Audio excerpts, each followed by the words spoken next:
When you first create a particle system, you want to actually create what's called an emitter.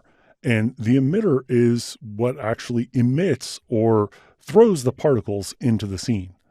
So in this project, I want to create an emitter right here at the top of my smokestack. So to do that, I'm going to make sure my timeline panel is active. Then I'll go up under the layer menu and choose New, Solid. I'll make sure the solid is the comp size. It doesn't matter what color it is, and I'll click OK. Then I can go up under the Effect menu, go down to RG Trapcode, and choose Particular. Once Particular is loaded, notice since my current time indicator is about halfway down the timeline, you can see I've already got particles into the scene.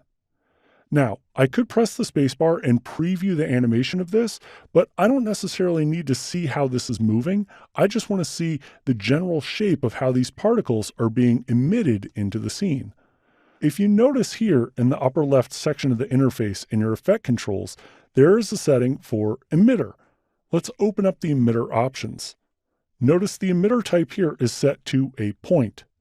And if I go down here under position, I get this crosshair button. And if you click on that crosshair button, it'll bring up crosshairs here in the composition. And now I can reposition where the point is where these particles will emit from. So let's go ahead and choose something on the top of the smokestack. There we go. Now, if I go ahead and press the space bar and begin playback, you'll see these particles are emitting from this one point, and it's being emitted into the scene. Now, I'll go ahead and press the space bar to stop playback one more time, because if you go to the emitter type dropdown, you'll notice there are several different kinds of emitters.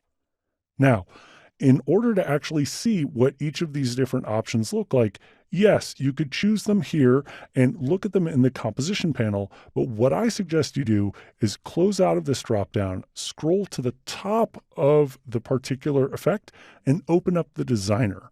Because here within the designer, when you select the emitter type here, you can go up under the blocks area and you can see an actual preview of each of the different kinds of emitter types you can create within Particular itself.